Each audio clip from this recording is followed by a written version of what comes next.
Tapi terus kata Syekh Aksamsuddin, sekarang kan kamu tahu nak, bahwa pukulan kezoliman itu tidak bisa membuatmu lupa begitu saja, terus mengganggumu. Maka nak, jadikan ini pelajaran untukmu ketika nanti engkau jadi pemimpin. Jangan pernah sekalipun engkau menzolimi masyarakatmu, rakyatmu. Karena mereka tidak akan pernah bisa tidur dan tidak akan pernah melupakan pahitnya kezoliman itu.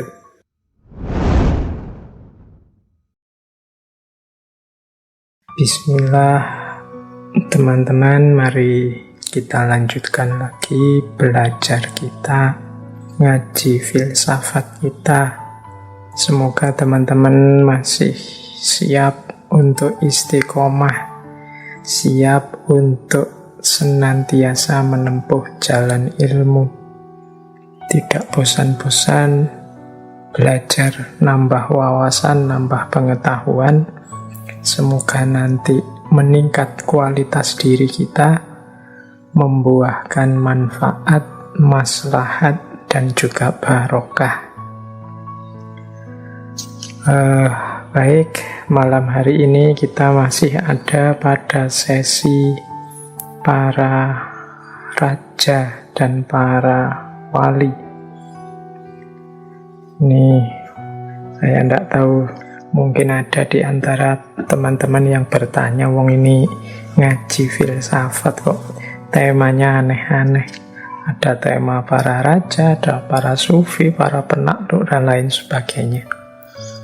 Mungkin teman-teman bisa merefer penjelasan saya ya, pemahaman saya tentang filsafat yang kuncinya ada pada kemampuan kita berpikir konseptual, berpikir argumentatif, dan berpikir kritis.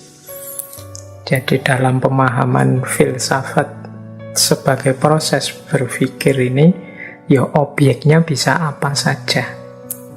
Jadi temanya bisa aneka ragam. Maka di ngaji kita ini ya temanya macam-macam. Kadang ada sosiologi, kadang ada budaya, antropologi. Banyak juga tema-tema yang konotasinya psikologi. Jadi isinya macam-macam. Hanya saja memang kita mengelolanya secara berpikir yang dalam, berpikir yang filosofis. Jadi teman-teman tidak usah heran, tidak usah kaget. Apalagi zaman dulu kan ada diktum bahwa filsafat itu induknya semua ilmu. Jadi kita bisa berargumentasi, kemudian bisa mengkritisi apapun secara mendalam, secara filosofis dalam bidang apapun. Itu dalam pengertian ini. Makanya tidak harus kemudian belajar filsafat itu hanya kita belajar gagasan-gagasan orang yang disebut filosof. Kalau ini ya namanya kita belajar menjadi ahli filsafat, belajar untuk jadi expert di bidang filsafat. Sementara yang lebih sering kita lakukan dalam ngaji filsafat ini ya bagaimana kita bisa berfilsafat, bisa melakukan refleksi-refleksi mendalam tentang hidup dan kehidupan. Meskipun untuk latihan ini kita juga belajar dari kiri kanan para filosof apalagi, tapi juga para tokoh termasuk para raja dan para wali. Itu yang pertama, alasannya. Kemudian yang kedua, jangan lupa. Jadi filsafat itu orientasinya adalah kebijaksanaan.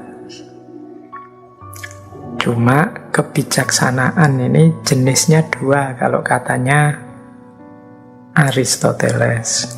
Yang pertama namanya Sophia, yang kedua namanya Phronesis. Kalau Sophia ini maksudnya adalah kebijaksanaan teoritis. Kalau dalam bahasa Inggris namanya wisdom. Kalau Phronesis ini kebijaksanaan praktis atau praksis. Kalau dalam bahasa Inggris biasanya pakai istilah prudence. Jadi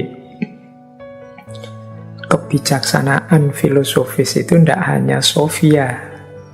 Sophia ini aspek teoritisnya, tapi juga phronesis. Phronesis ini aspek praksisnya.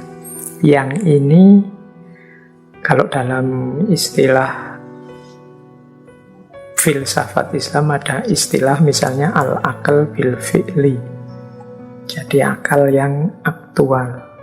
Nah, tema-tema kita seperti para raja, para wali, ini bagian dari phronesis ini. Kita belajar dari praksis-praksis, dari pengalaman-pengalaman yang sudah dilakukan oleh para tokoh besar. Yang di situ kita mengambil hikmahnya. Meskipun harusnya phronesis itu ya kita belajar dari pengalaman kita sendiri. Jadi sambil menjalankan, sambil belajar. Tapi kan betapa luasnya dunia ini dengan segala isi dan pengalamannya tidak mungkin kita alami semua. Maka akan utama kita juga belajar dari tokoh-tokoh besar yang berpengaruh, yang di situ kita ambil hikmah-hikmahnya sehingga kita bisa mengambil banyak pelajaran untuk berfilosofi, untuk mendalam secara reflektif dalam hidup kita sendiri. Jadi ada Sophia, ada phronesis. Ya memang Sophia ini rasanya lebih keren. Di situ ada akrobat-akrobat pikiran, di situ ada analisis-analisis rumit mendalam yang kadang membuat decak kagum. Sementara yang phronesis ini lebih banyak berkaitan dengan aspek praksisnya. Jadi mungkin tidak seheboh, sewow yang Sophia tadi. Teori-teori yang rumit, yang sophisticated itu banyak kita temukan dalam Sophia. Ya kita sering juga membahas Sophia, bukan berarti kita terus melupakan aspek yang phronesis ini. Jadi itu alasannya mengapa kok tokoh-tokoh seperti para wali, para raja ini juga masuk dalam tema kajian kita. Kemudian juga teman-teman boleh ingat misalnya pandangannya Konfusius bahwa ketika kita ingin sampai pada titik kebijaksanaan itu jalannya 3. Yang pertama refleksi, yang kedua imitasi, yang ketiga experience. Refleksi itu berpikir sendiri, menganalisis sendiri, membaca sendiri, iqra sendiri, kemudian menyimpulkan dan menghidupkan kebenaran yang ditemukan. Cuma ini kan sulit, perlu belajar lama, perlu upaya intelektual yang dalam. Tidak semua orang sempat melakukan ini. Ada yang lebih gampang, yaitu imitasi. Imitasi itu berarti kita hanya mengikuti, niru yang sudah dilakukan orang-orang mulia, yang sudah dilakukan orang-orang pinter, yang sudah dilakukan mereka ahlinya. Kita tinggal meniru saja. Ini juga bagian dari kebijaksanaan. Malah kalau kita merasa memang bukan ahlinya, ya imitasi ini lebih disarankan daripada refleksi, berpikir sendiri. Tidak dijamin hasil pikiran kita sendiri itu lebih bagus dari mereka. Kalau sebelumnya ada contoh yang baik, kenapa tidak? Nah, itu cara berpikir imitasi namanya. Ya kalau kita sakit itu loh kan, kita mencari dokter dan mengikuti apa saja yang dinasihatkan oleh dokter. Tidak mungkin kita berpikir sendiri, wong kita bukan dokter. Jadi ini cara kedua, yaitu imitasi. Jalan ketiga itu experience. Nah, kalau experience ini ya orang belajar dari pengalamannya. Jadi mendapatkan wawasan, hikmah, pengetahuan-pengetahuan tentang hidup dari pengalamannya. Kalau experience ini, kalau kata Konfusius, agak pahit. Orang harus mengalami dulu, mengalami bencana, rasa sakit, kesulitan, problem, dan dia menang atas semua itu, baru dia dapat hikmahnya. Ini kalau experience ini logikanya bersakit-sakit dahulu. Jadi harus ada upaya capek lelah dulu baru dapat pengetahuan. Makanya orang tua kita, simbah-simbah kita itu mungkin tidak kuliah filsafat, mungkin mereka tidak belajar tentang Socrates, Plato, Aristoteles, tapi mereka bisa membijaksanai hidup mereka, bisa mengambil keputusan-keputusan yang sangat bijaksana dari pengalaman hidup mereka. Makanya teman-teman kalau dinasihati orang tua itu kan diperintahkan patuh dan dengarkanlah. Mereka meskipun tidak sekolah setinggi kita, mereka punya madrasah sendiri, yaitu hidup mereka. Nah, ini experience namanya. Ya kalau versinya para filosof intuitif seperti Imam Ghazali, Henry Bergson, pengalaman dari experience ini jauh lebih valid karena orang mengalami langsung meskipun pahit. Yang jelas ngaji filsafat sulit untuk masuk lewat pintu experience ini. Setiap orang menjalankan sendiri. Yang bisa kita lakukan dua, refleksi dan imitasi. Kadang-kadang saya membahas bagaimana cara refleksi, belajar dari tokoh-tokoh filosof cara refleksi, tapi seringkali juga kita tawarkan model imitasi. Langsung saja dijelaskan, ini loh cara berpikir, gaya hidup, perilaku, sikap tokoh-tokoh yang utama yang bisa ditiru. Nah, ini model imitasi namanya. Mungkin tema kita bulan ini banyak merangsang orang untuk meniru, mengikuti. Namanya imitasi. Nanti mungkin tema yang lain merangsang kita untuk berefleksi. Ya karena tipenya orang beda-beda, ada yang tipe lebih suka refleksi, ada yang lebih suka imitasi. Ya ngaji ini kita gilir, tidak bisa menuruti semuanya. Mungkin kalau pas tema-tema gini, sebagian kita merasa, Pak, tema filsafat kok itu, Pak, buat tema yang lain. Atau kalau pas temanya refleksi, nanti yang teman-teman lebih suka tema-tema seperti ini, merasa, Pak, terlalu berat, Pak, yang biasa saja, dan lain sebagainya. Ya semuanya kita jalani pelan-pelan. Semoga yang refleksi juga nanti menemukan kebijaksanaan hidup, kebenarannya, yang imitasi juga begitu. Nah, ngaji filsafat sedikit-sedikit ikut membantu ke sana. Meskipun yo harus tetap kita garis bawahi, ngaji ini yo pastinya ada keterbatasannya, paling tidak yo. Saya yang menyampaikan ini banyak sekali kurangnya. Saya bukan orang yang ngerti segalanya. Saya bukan orang yang bisa menyampaikan segalanya.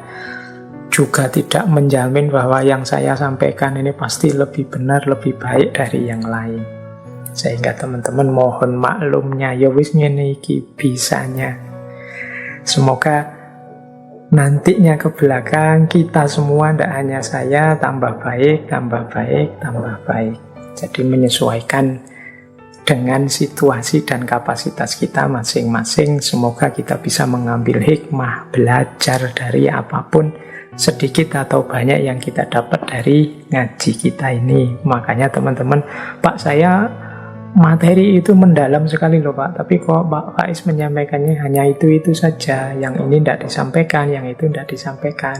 Ya kemungkinan itu karena memang keterbatasan saya, atau pertimbangan-pertimbangan visinya ngaji ini mungkin yang lebih fokus pada penggalian hikmah dibandingkan akurasi informasi sejarahnya, lebih fokus pada bagaimana kita bisa mengambil pelajaran banyak untuk hidup kita dibandingkan mungkin analisis-analisis politiknya atau hal-hal lainnya. Jadi bisa jadi itu.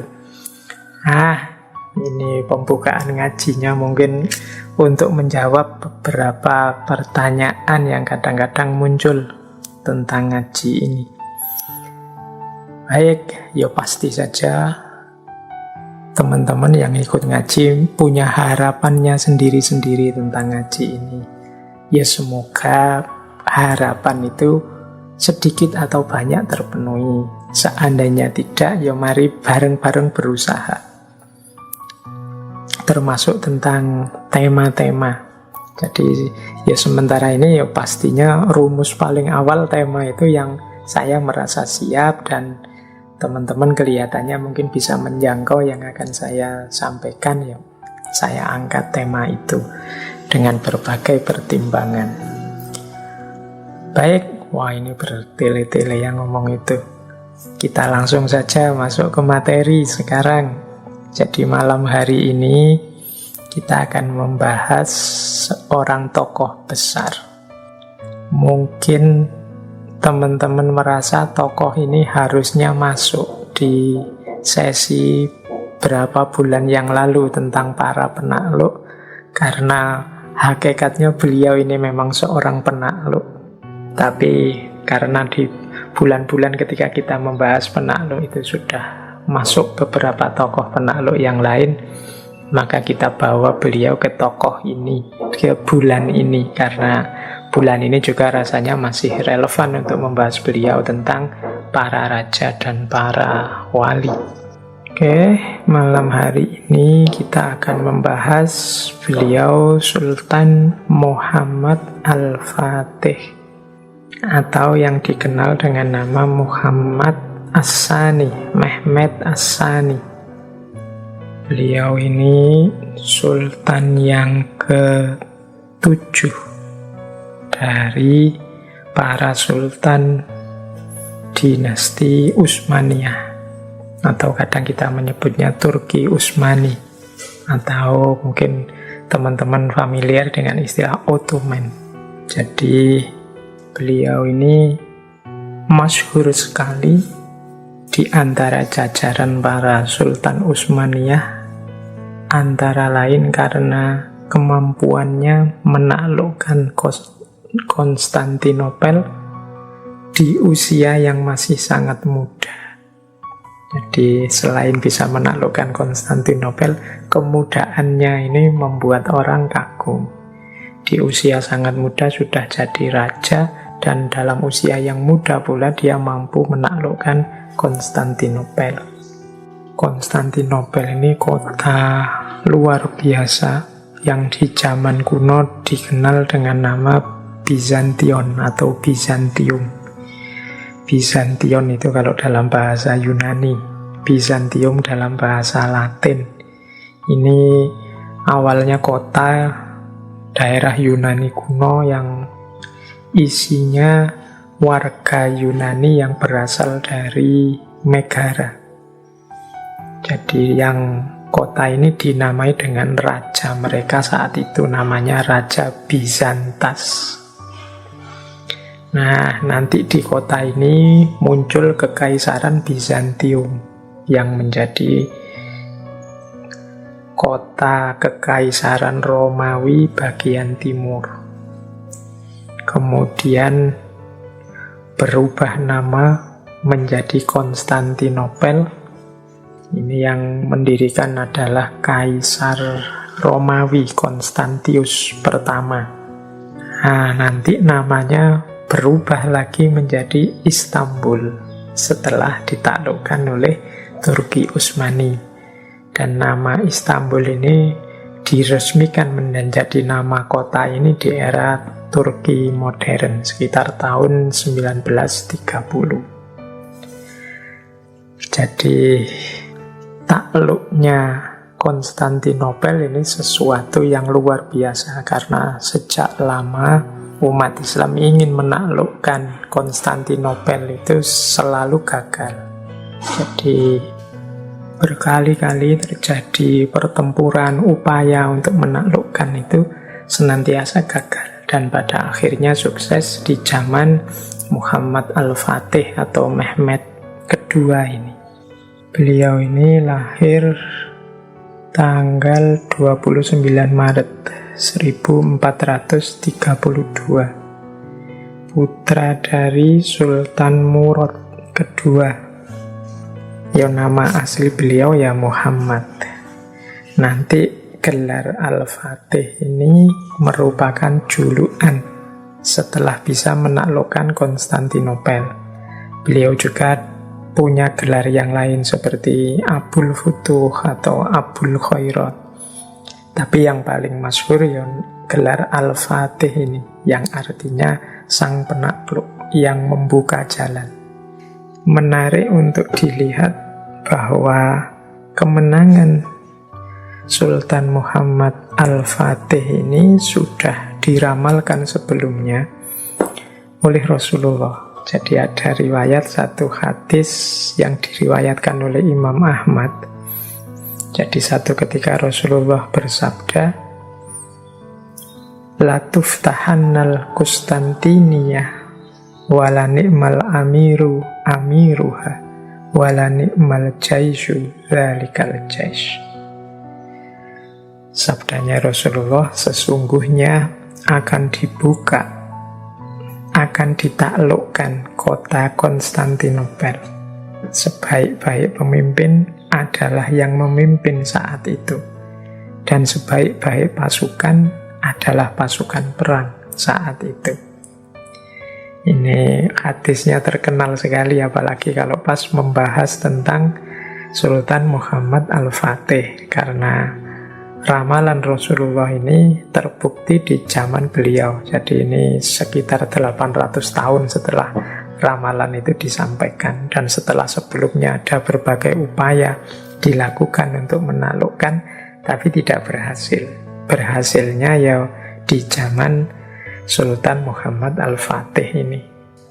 Dan memang beliau ini termasuk sultan yang banyak prestasinya, meskipun usia beliau tidak panjang. Beliau lahir tahun 1432 dan nanti meninggal 1481. Jadi sekitar di usia 49 tahun. Nanti beliau diberi kekuasaan oleh ayahnya tahun 1444. Jadi sekitar umur 12 tahun beliau ini sudah mendapatkan amanah untuk melanjutkan tampuk kekuasaan dari ayah beliau, Sultan Murad II. Ini bisa dibayangkan ya, 12 tahun itu kalau di sini baru SD kelas 6 sudah menjadi sultan. Meskipun nanti sempat dikembalikan lagi kepada ayahnya, tapi kemudian berkuasa lagi secara penuh sampai beliau meninggal. Dan Konstantinopel berhasil beliau taklukkan pada tahun 1453, tepatnya tanggal 29 Mei.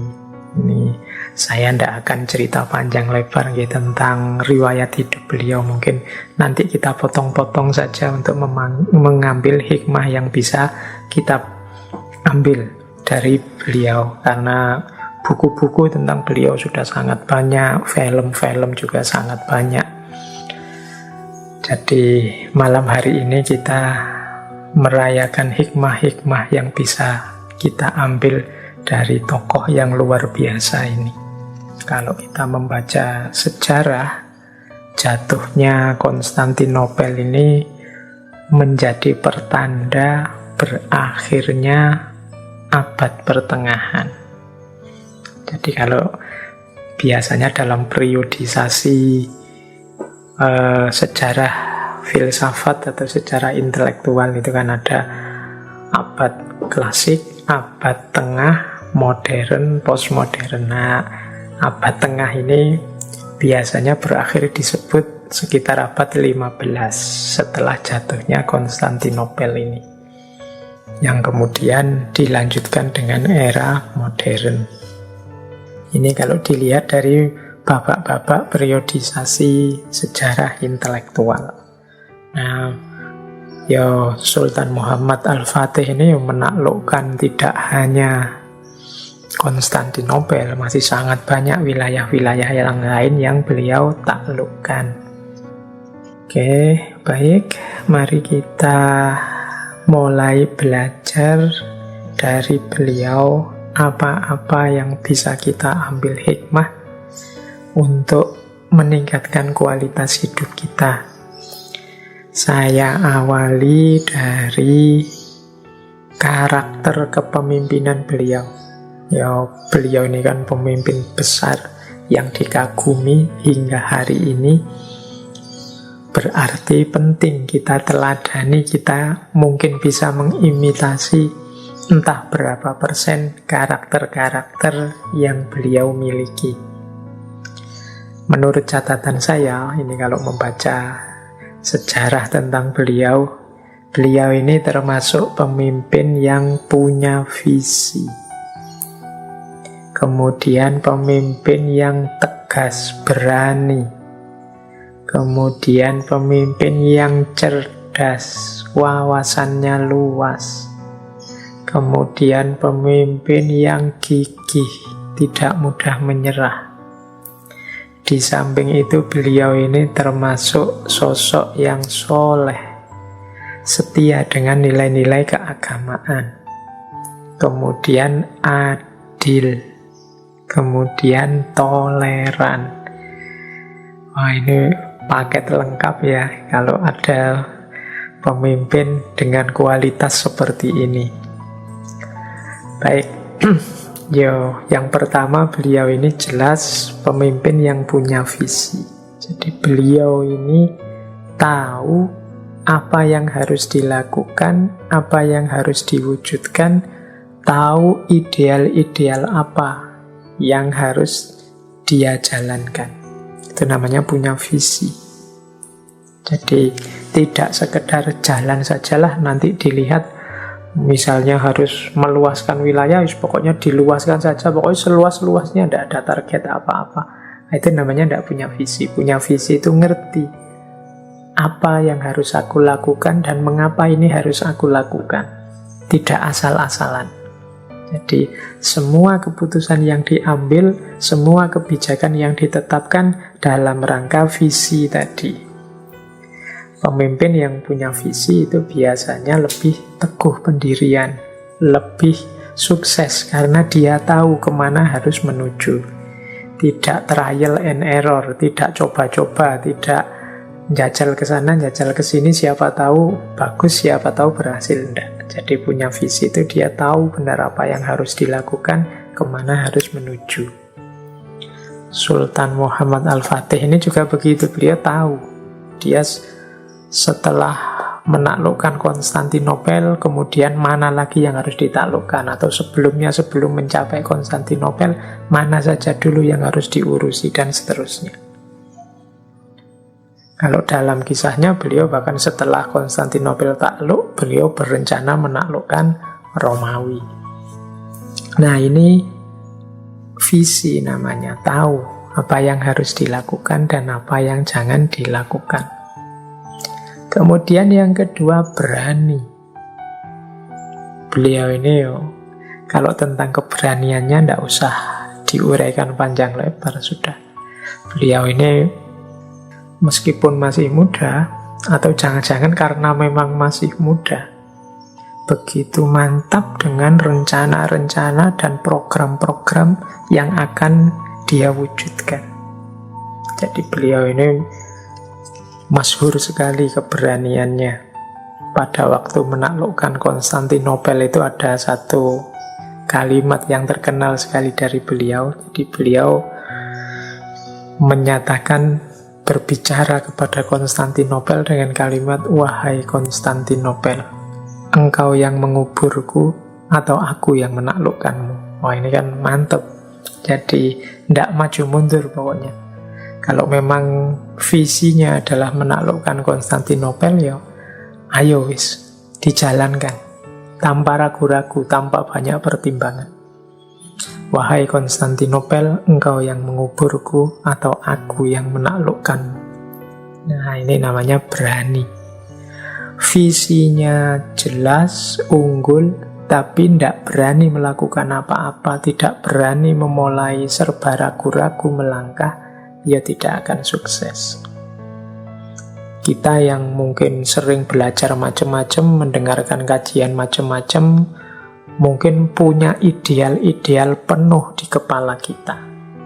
Tapi ideal-ideal yang penuh itu, kalau tidak kita memulai untuk mewujudkannya, kita tidak berani untuk segera menjalankannya, ya dia hanya akan jadi sampah di kepala kita. Hanya jadi hafalan, mungkin jadi alat untuk menceramahi orang lain saja. Tidak ada efeknya dalam peningkatan kualitas hidup kita. Disitulah gunanya watak berani. Kalau dari para filosof seperti Imam Ghazali atau Ibnu Miskaweh itu menyebut bahwa berani ini atau syaja'ah itu bagian dari akhlakul karimah yang utama, karena dia ini tengah-tengah antara pengecut dan nekat. Pengecut itu berarti tidak berani melakukan apa-apa, nekat itu melakukan sesuatu tanpa pertimbangan, tidak punya kalkulasi, tidak pakai visi, tidak pakai standar, nekat saja melakukan. Nah, tengah-tengahnya itu berani. Jadi tidak ragu-ragu, tidak males melakukan sesuatu, tapi juga tidak nekat. Nah, Sultan Muhammad Al-Fatih ini tergolong seorang sultan yang bervisi sekaligus berani. Kemudian yang selanjutnya berilmu. Kalau ini tidak harus kita jelaskan panjang lebar. Di buku-buku sejarah itu banyak dijelaskan bagaimana beliau ini ya faham Al-Quran, hadis, fikih, termasuk ilmu-ilmu modern, berhitung, ilmu falak, sejarah, pendidikan, kemiliteran, baik teoritis maupun dipraktekkan langsung. Jadi beliau juga punya banyak guru. Bahkan dalam riwayatnya beliau ini saat berusia 8 tahun itu sudah hafal Al-Quran. Kemudian menguasai 7 bahasa. Bahasa Arab, bahasa Latin, bahasa Yunani, bahasa Serbia, tentu saja bahasa Turki, bahasa Parsi, Persia, dan juga bahasa Ibrani. Bayangkan seorang sultan dengan kesibukan-kesibukannya memimpin dinasti, beliau masih aktif belajar, masih aktif nambah wawasan, nambah keilmuan. Nanti mungkin kita ulas khusus bagaimana etos keilmuan seorang sultan. Jadi selain punya visi, berani, beliau juga wawasannya luas tentang beragam ilmu.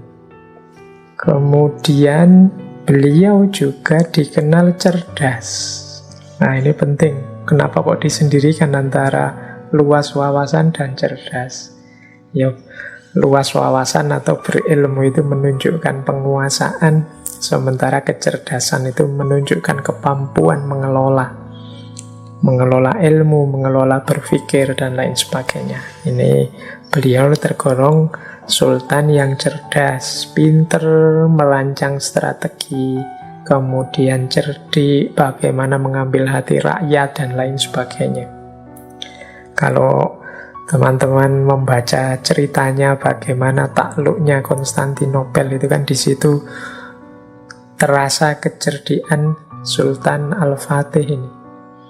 Bagaimana semula armada kapal-kapal yang dia pakai untuk mengepung Konstantinopel itu terhalangi karena di sana ada rantai-rantai yang menghalangi jalannya kapal.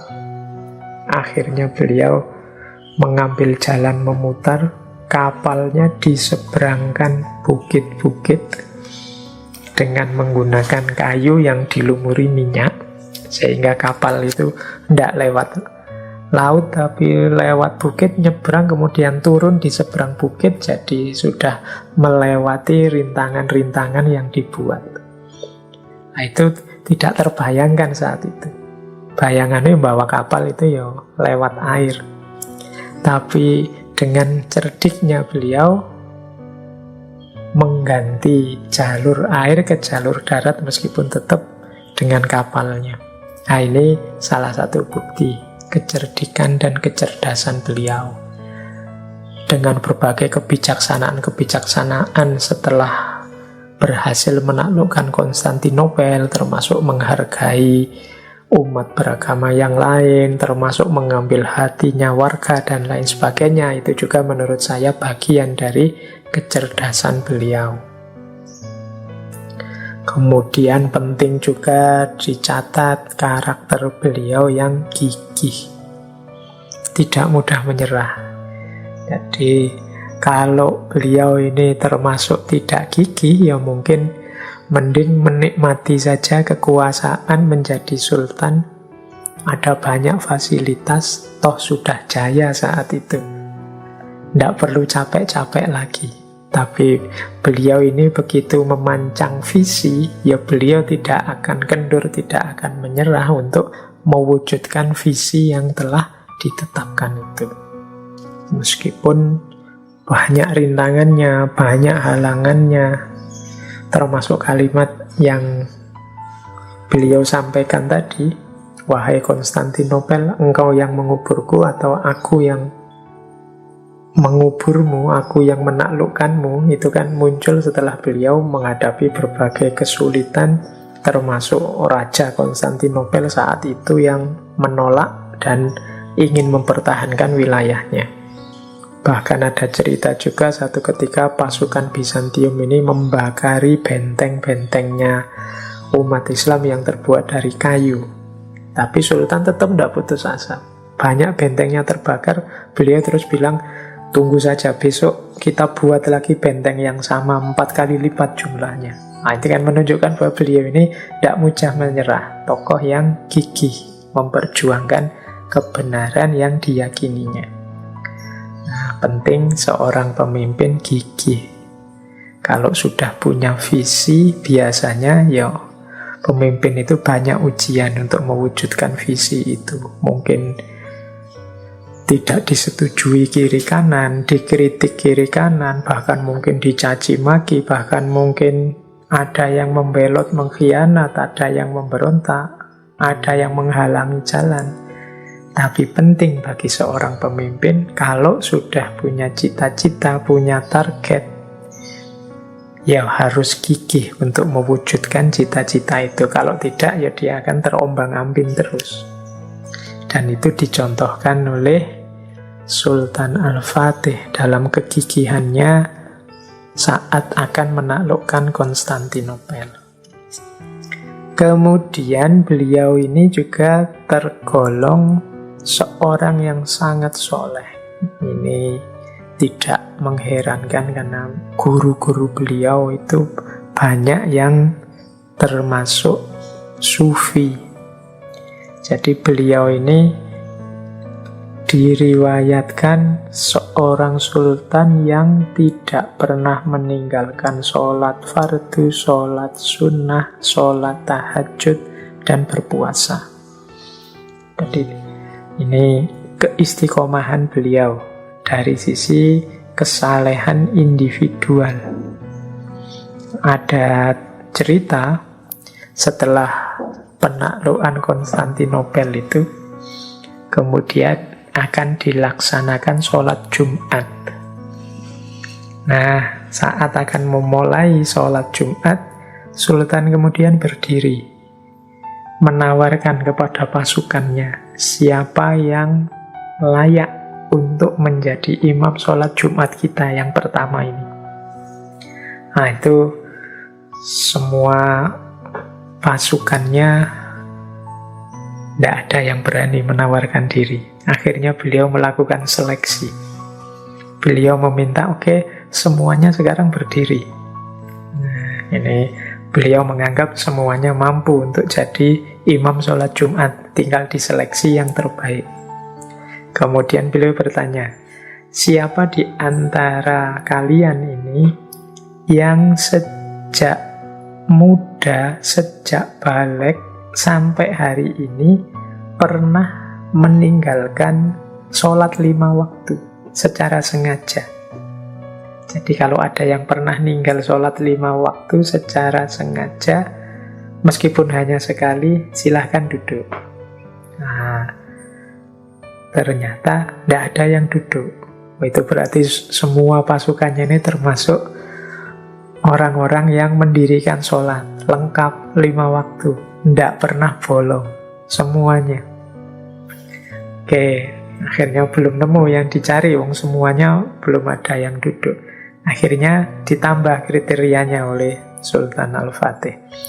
Siapa di antara kalian yang sejak balik dulu hingga hari ini pernah meninggalkan sholat sunnah rawatib, sholat yang mengiringi sholat fardu?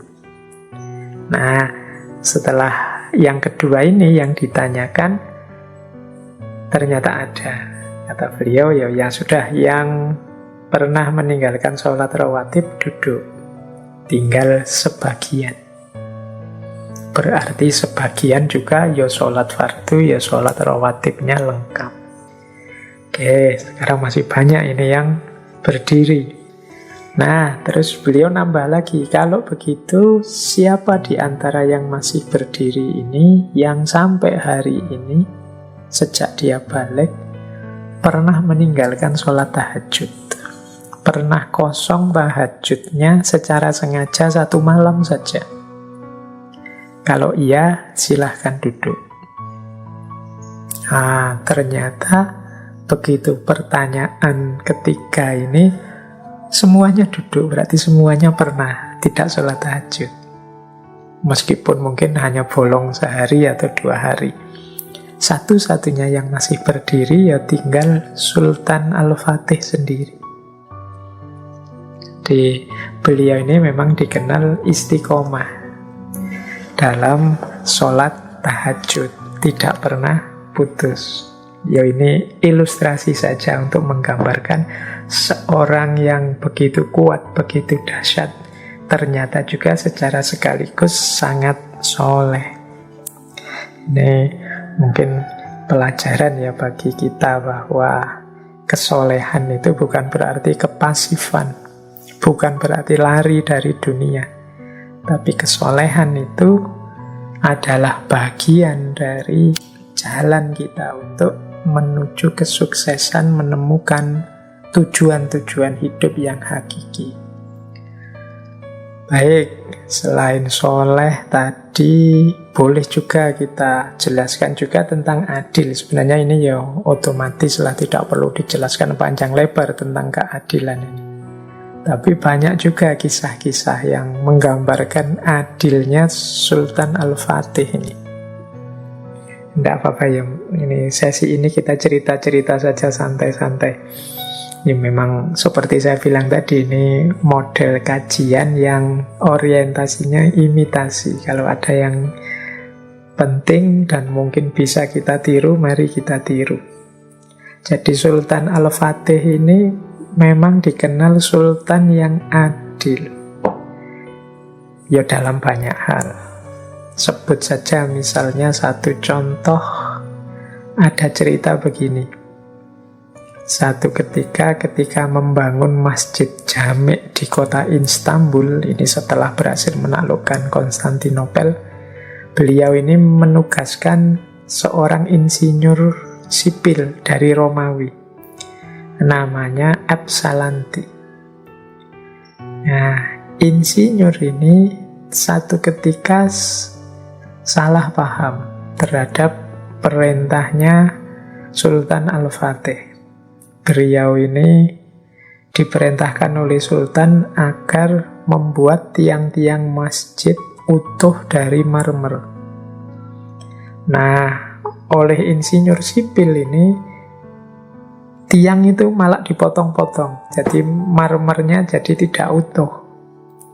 Nah, ini membuat Sultan marah. Yang namanya Sultan marah, khilaf sebentar, akhirnya Sultan memerintahkan untuk memotong tangannya insinyur sipil dari Romawi ini. Jadi karena kemarahan Sultan, wong diperintah oleh Sultan kok ndak manut, ndak ikut. Nah, insinyur ini ndak terima tangannya dipotong. Akhirnya menuntut Sultan ke pengadilan. Jadi ini dia lapor pada qadhi di Istanbul saat itu. Namanya Syekh Sori Khidir Jalabi. Ini Qadhi yang dikenal keadilannya. Jadi dia mengadukan sultan kepada Qadhi ini. Ya, Qadhi ini karena adil mendengar pengaduan insinyur ini, ya dia pun kemudian memanggil sultan untuk hadir di mahkamahnya, kemudian memutuskan dengan adil. Dan ceritanya ketika diputuskan itu sultan ya posisinya sama dengan yang mengadu. Dia meskipun sultan di pengadilan tempat duduknya sama, bahkan sama-sama berdiri. Nah, setelah itu masing-masing menyampaikan duduk persoalannya. Akhirnya Qadhi memutuskan bahwa sultan salah. Jadi yang dilakukan oleh sultan itu keliru. Keputusan sultan karena kemarahannya itu salah. Dan hukumannya adalah kisos. Kisos itu berarti ya potong tangan balas potong tangan. Nah, setelah diputus kisos itu, ganti yang terkejut insinyurnya. Jadi dia tidak membayangkan keputusan hukumnya sedahsyat itu. Semula dia membayangkan, ya pokoknya hukuman denda saja. Dia sebenarnya mengincar untuk mendapatkan ganti rugi yang besar. Sehingga ketika diputuskan bahwa hukumannya kisos, tangan ganti tangan, insinyur ini kaget. Ya dia juga membayangkan mesti nanti terjadi chaos-chaos, terjadi masalah kalau sultannya tangannya dieksekusi. Akhirnya dia memutuskan untuk menarik tuntutannya dan hanya mengajukan ganti rugi yang oleh sultan pun ya kemudian dituruti sebanyak yang dia minta ganti rugi itu. Ini menggambarkan contoh zaman pemerintahan Sultan Al-Fatih ini ya basis keadilannya hidup. Jadi hukum itu setara meskipun berhadapan dengan sultan maupun berhadapan dengan rakyat biasa. Nah, ini penting karakter seorang pemimpin yang memihak pada keadilan. Kemudian karakter terakhir toleran. Kalau tentang toleran ini banyak cerita-cerita yang menggambarkan toleransi beliau. Biasanya setelah menaklukkan satu tempat atau satu wilayah, beliau membebaskan rakyat di daerah itu untuk menjalankan dan memeluk agama sesuai keyakinannya masing-masing. Tidak ada paksaan-paksaan, tidak ada ganti rugi. Pokoknya kebebasan beragama, berkeyakinan dijamin. Nah, itu salah satu karakter dari beliau ini. Jadi teman-teman, ya semoga lah ya siapapun nanti yang jadi pemimpin di level apapun, jangan lupa untuk menghidupkan karakter ini. Yaitu jadilah pemimpin yang punya visi, jadilah pemimpin yang berani, jadilah pemimpin yang wawasannya luas sekaligus cerdas. Jadilah pemimpin yang gigih, tidak mudah menyerah. Jadilah pemimpin yang punya komitmen pada agama, soleh. Dan pastinya jadilah pemimpin yang adil sekaligus toleran. Ya ini rasanya sangat ideal, tapi bukan tidak mungkin. Karena ternyata juga dalam sejarah ada. Baik, selanjutnya kita belajar tentang apa sih pendukung-pendukung yang bisa melahirkan karakter sedahsyat itu. Nah, yang bisa melahirkan pemimpin dengan karakter yang luar biasa. Kalau menurut saya dari membaca sejarah Muhammad Al-Fatih ini, ada 4 sosok yang pengaruhnya sangat besar.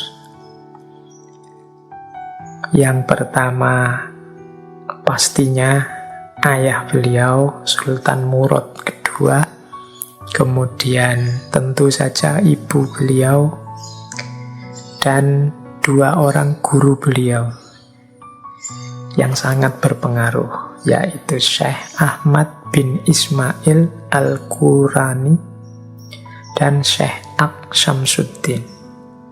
Ini dua orang guru yang sangat berpengaruh, selain tentu saja banyak guru-guru yang lain seperti Syekh Tamjid Ughlu, Syekh Muhammad Zalabizadah tadi, Syekh Maulana Iyasi, Syekh Al-Hurani, Syekh Sirajuddin Al-Halabi, dan lain-lain. Ini nama-nama guru beliau.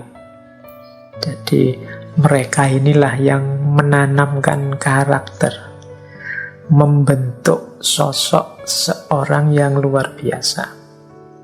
Ayah beliau ini kan Sultan ke-6 dari dinasti Umayyah, dinasti Utsmaniyah.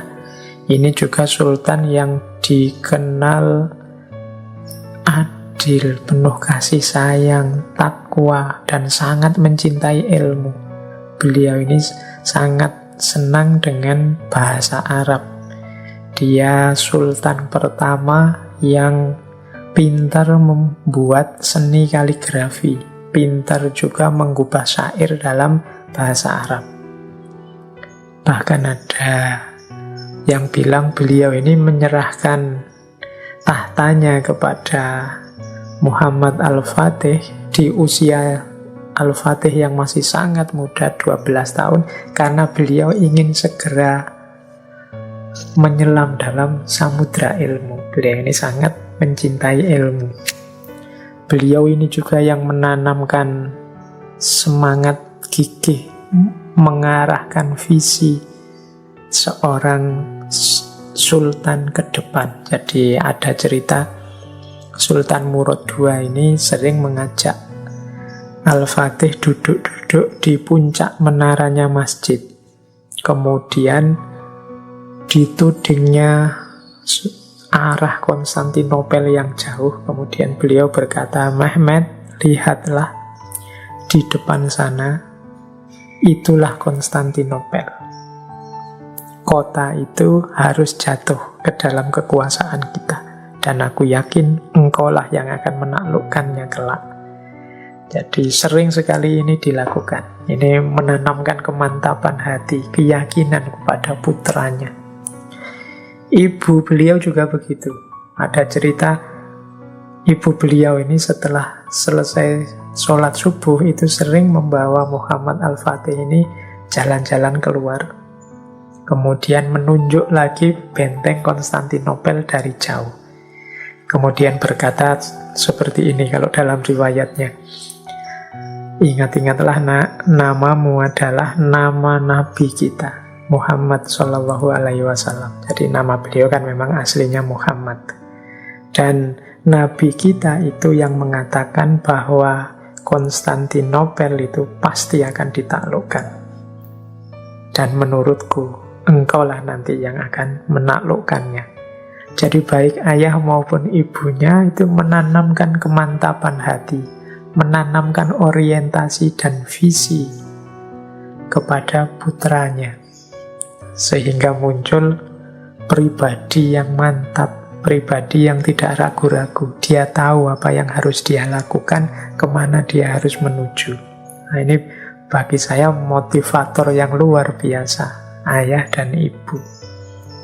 Ini penting bagi teman-teman semua ya, termasuk yang akan nanti jadi orang tua, atau yang menjelang jadi orang tua, atau yang sudah jadi orang tua. Struktur diri anak-anak kita itu lebih banyak nanti kita yang mempengaruhinya sebagai orang tua, karena mereka pasti lebih banyak bergaul dengan kita. Maka kita bertanggung jawab untuk menanamkan karakter ini. Jadi kalau karakternya seperti ayah dan ibunya Muhammad Al-Fatih ini, saat anak ini berkembang dewasa, dia punya kemantapan hati bahwa itulah yang harus dia wujudkan, itulah yang harus dia lakukan. Dan dia pasti bisa melakukannya.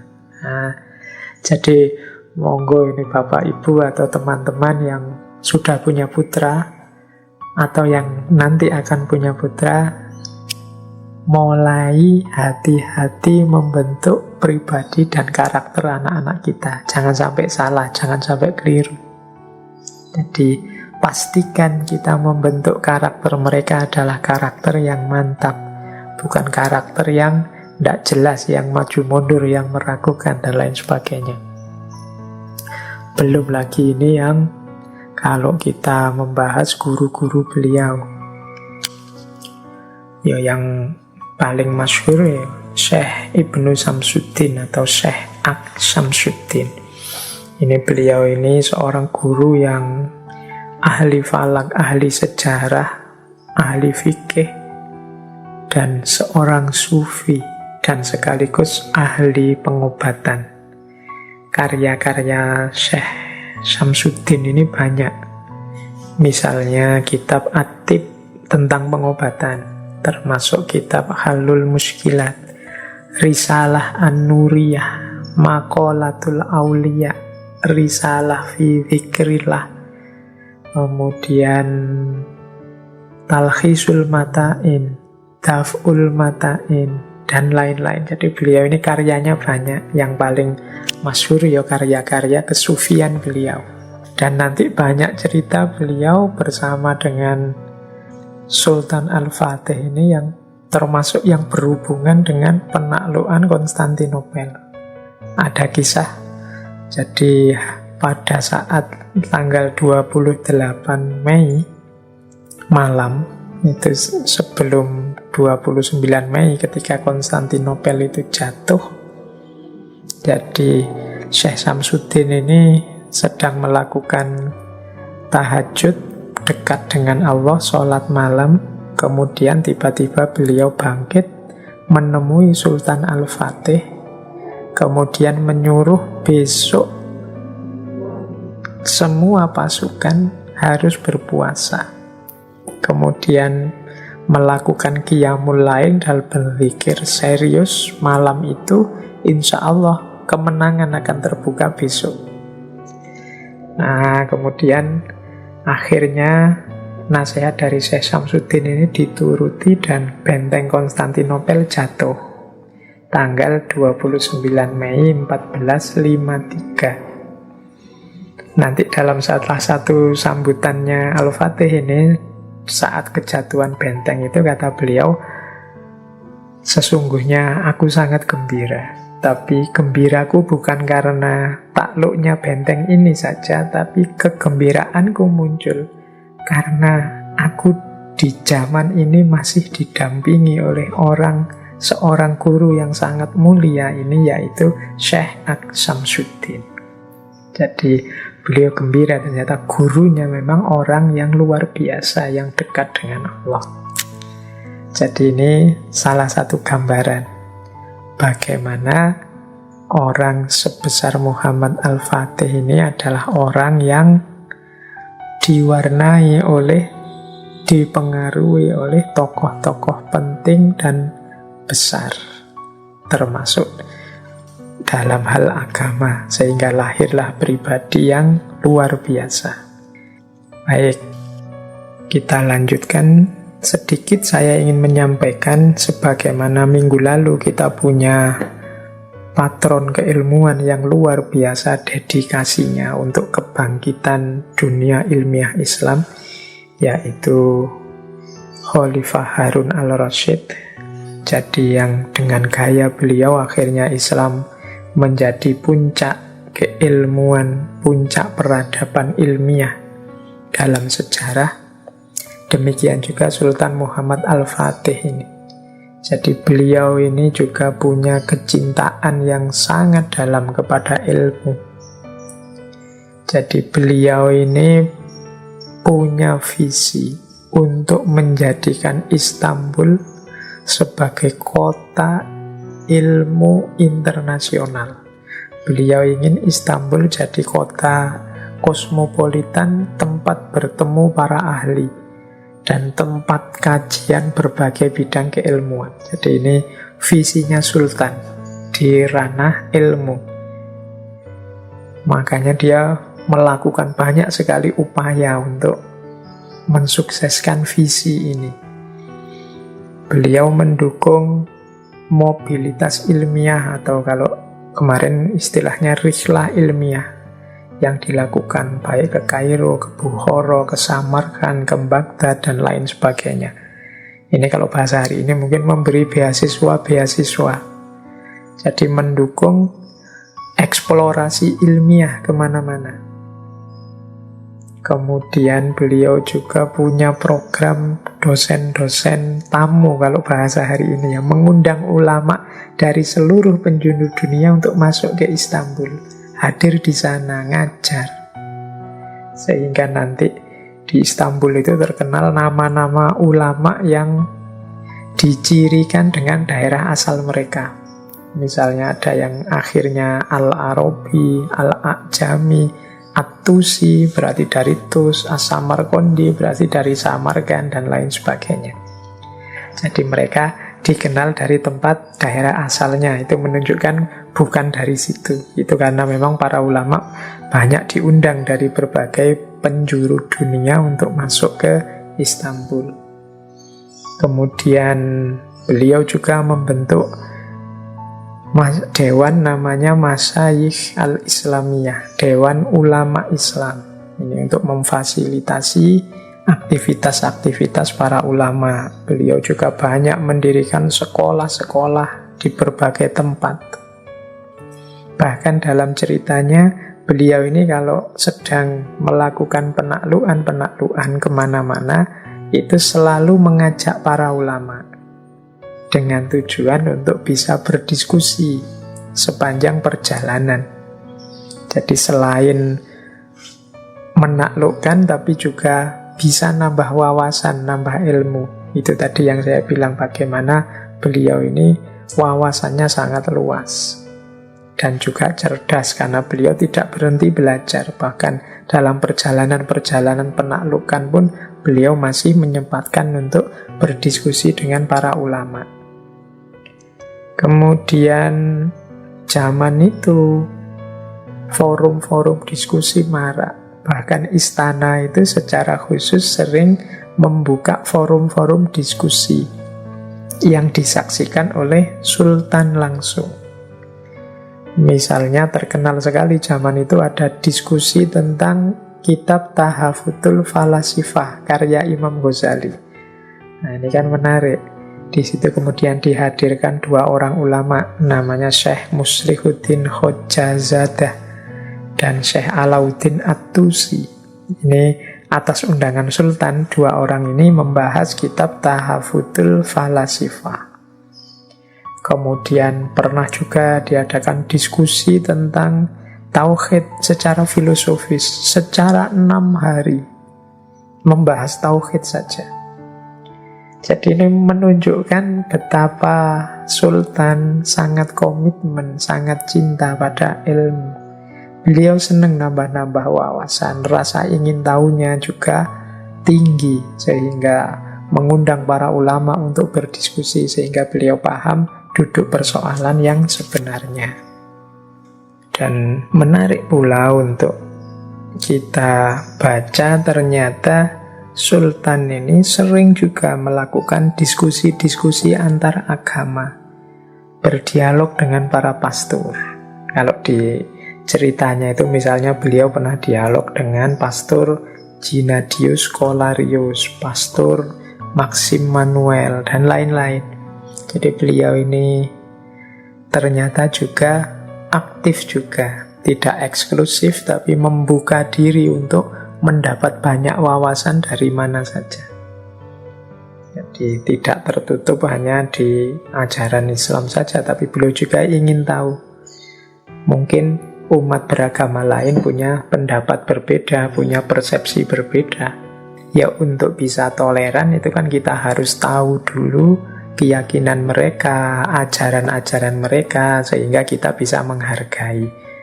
Ya tidak mungkinlah kita bisa menghargai tanpa tahu apa-apa. Kalau kita menutup diri sama sekali, tidak mau tahu tentang mereka, ya sulit kita menghargai. Jangan-jangan malah menyakiti mereka, wong kita tidak paham seperti apa mereka. Dan yang dilakukan sultan ini dengan diskusi-diskusi antar agama itu pastinya dalam konteks bagaimana nantinya kita bisa saling menghargai ajaran masing-masing, keyakinan masing-masing.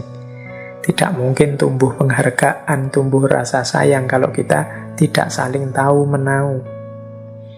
Mungkin di antara akar masalah antar manusia hari ini itu lahir karena cara hidup yang egois tadi, yang tidak saling ingin tahu-menahu. Urusanmu, urusanmu, urusanku, urusanku. Karena kita gelap sama sekali tentang urusan dia, akhirnya kita tidak paham bahwa yang kita lakukan itu mungkin menyakiti dia, bahwa yang kita lakukan itu mungkin membuat dia tersinggung, membuat dia tidak enak, dan lain sebagainya. Dan kita tidak sadar kalau kita melakukan itu karena kita sudah berprinsip tidak mau tahu tentang dia. Nah, maka keterbukaan seperti yang dicontohkan oleh Sultan Muhammad Al-Fatih ini penting bagi kita. Apalagi di Indonesia yang masyarakatnya sangat majemuk. Jadi toleran itu yang menurut saya tidak berarti kemudian saling cuek. Urusanmu, urusanmu, urusanku, urusanku. Tapi di situ ada unsur, mari kita saling memahami. Kamu mengertilah sedikit serba sedikit tentang norma-norma atau nilai-nilai yang mereka yakini, demikian juga sebaliknya. Jadi sehingga nanti bisa saling menghormati, tidak kemudian saling menutup diri. Karena kalau kita saling menutup diri, masing-masing eksklusif, yaitu pada akhirnya ya terus mudah pecah, mudah diadu domba. Wong kita saling tidak tahu, saling tidak kenal. Kalau diprovokasi kan terus nyolotnya cepet. Baik, kita lanjutkan. Sekarang kita akan belajar mencari hikmah dari beberapa fragmen dalam kehidupan Sultan Muhammad Al-Fatih. Ya, sebagaimana gayanya ngaji filsafat, selalu melacak hikmah-hikmah, meskipun yang disampaikan cerita-cerita, tapi kita semampu mungkin menarik hikmah dari cerita-cerita ini. Siapa tahu bisa meningkatkan kualitas hidup kita. Kita mulai ya. Yang pertama, ini salah satu fragmen juga dalam kehidupan Sultan Al-Fatih ketika beliau kecil. Jadi, satu ketika Sultan Murad ini mengundang seorang guru yang nanti jadi salah satu guru paling dekat dengan beliau, namanya Syekh Ahmad Al-Qurani. Syekh Ahmad Al-Qurani ini salah seorang guru beliau sejak kecil. Nah, saat ayahnya menitipkan beliau pada Syekh Ahmad Al-Qurani ini, ayahnya bilang begini, ajarilah anak saya belajar dengan benar dan pukullah dia dengan kayu ini kalau dia tidak serius atau tidak benar. Jadi Sultan sambil memberikan sepotong kayu kepada Syekh Ahmad Al-Qurani. Kemudian setelah ayahnya pergi, Syekh Al-Qurani segera datang menemui Muhammad Al-Fatih sambil membawa kayu tadi yang dititipkan oleh ayahnya. Setelah ketemu, kemudian beliau berkata, ayahmu mengirimkanku padamu untuk belajar, dan dia menyuruhku untuk memukulmu kalau kamu tidak mau melaksanakan perintahku. Nah, Muhammad Al-Fatih yang saat itu masih kecil, yang kabarnya juga waktu kecil itu agak nakal, mendengarkan pernyataan Syekh Ahmad Al-Qurani ini dia ketawa. Jadi ketawanya menertawakan. Mungkin maksudnya, apa ya berani kamu mukul, wong aku ini anaknya sultan. Tapi saat Al-Fatih ketawa, tiba-tiba Syekh Al-Qurani ini mengangkat kayunya dan dipukulnya Muhammad Al-Fatih dengan keras. Nah, baru Sultan Al-Fatih ini sadar bahwa gurunya ini serius loh. Kalau dia melakukan kesalahan, kalau dia macam-macam, maka akan dipukul dengan kayu itu, dan dia tidak bisa lapor pada ayahnya, wong yang menyuruh gurunya ini ayahnya. Nah, alhasil akhirnya seriuslah Sultan Al-Fatih belajar Al-Quran sampai bisa hafal Al-Quran di usia 7 tahun dan juga pelajaran-pelajaran yang lain. Jadi ini penting menurut saya untuk diambil pelajaran. Yang pertama adalah kewibawaan guru di depan murid. Jangan sampai seorang murid merasa lebih tinggi dari gurunya atau apalagi merendahkan gurunya. Ini pelajaran dari tertawanya Muhammad Al-Fatih kepada Syekh Al-Qurani. Ini sesuatu yang tidak bisa ditolerir.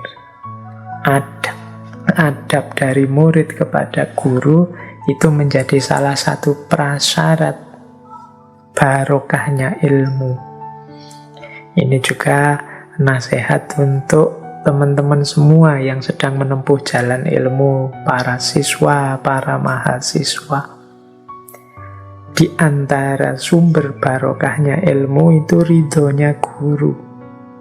Maka jangan sampai kita merendahkan guru, menganggap guru lebih inferior daripada kita, atau menganggap guru kita itu hanya sekedar alat untuk kita sukses di masa depan dan lain sebagainya. Jadi kalau dulu kita pernah belajar taklim muta'alim, adabul alim wal muta'alim, ini akan jadi kunci. Jangan sampai apapun yang kita lakukan, termasuk para mahasiswa ini ya, membuat guru kita tidak ridho. Mungkin beliau tidak komplain ke kita, mungkin beliau tidak marah ke kita, mungkin beliau terima saja apa yang kita lakukan pada mereka, tapi semoga mereka tetap ridho kepada kita. Jangan sampai yang kita lakukan membuat mereka tidak ridho. Kalau mereka tidak ridho, tidak mungkin kita menemukan manfaat dan barokahnya ilmu. Tidak hanya ilmu dari beliau, bisa jadi semua ilmu-ilmu yang lain. Maka penting nasihat dari fragmen yang pertama ini, kisah yang pertama ini, bagaimana hubungan guru dan murid yang ideal. Meskipun murid itu seorang anak raja sekalipun, dia harus patuh dan tunduk serta beradab kepada gurunya. Bukan apa-apa, karena disitulah nanti kunci dari barokahnya ilmu. Ilmu yang tidak barokah tidak ada gunanya, cuma dapat capeknya.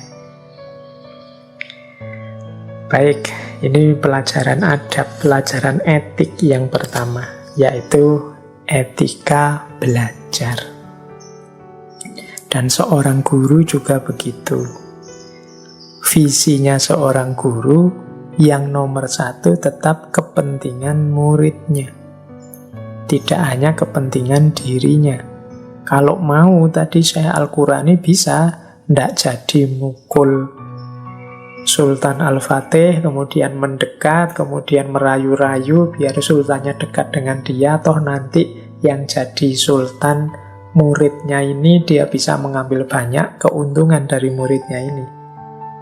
Tapi Syekh Al-Qurani tidak mengambil kesempatan itu. Beliau lebih suka fokus pada pengembangan diri muridnya. Nah ini penting. Bahkan mungkin beliau ya antara tega ndak tega, berani ndak berani mukul tadi.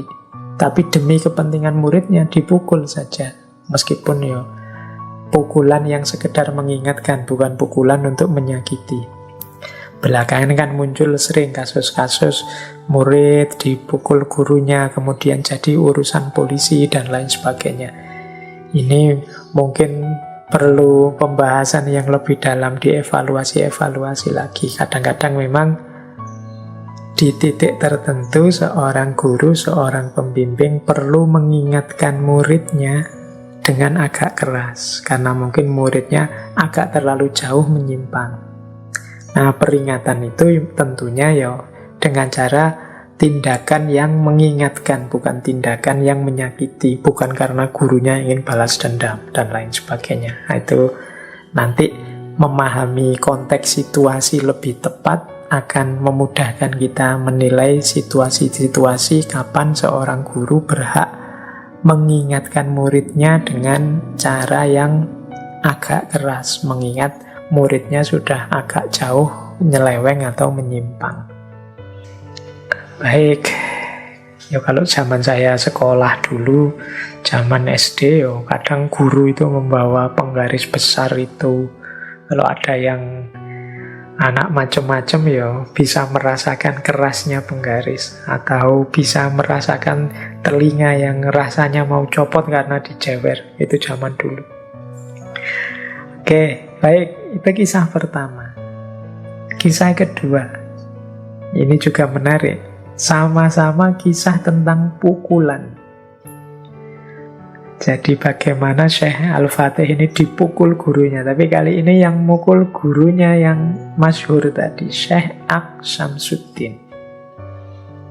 Jadi satu ketika ini guru yang paling dihormati oleh Sultan Al-Fatih. Jadi satu ketika Syekh Aqs ini tiba-tiba memukul dengan keras Sultan Al-Fatih. Nah, Al-Fatih setelah dipukul keras itu dia sebenarnya tidak terima. Wong, aku tidak salah apa-apa. Salahku apa kok dipukul ini? Tapi dia mau protes ke gurunya, dia tidak berani. Dan dia teringat terus dengan pukulan ini. Jadi bertahun-tahun dia tidak lupa dengan pukulan ini. Dia bingung, salahku apa ya kok tiba-tiba dipukul oleh guruku tadi.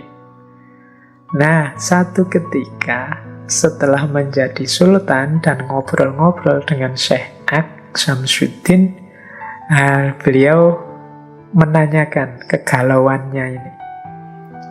Jadi beliau bertanya, wahai guru, aku mau bertanya, masih ingat tidak satu hari dulu guru memukulku?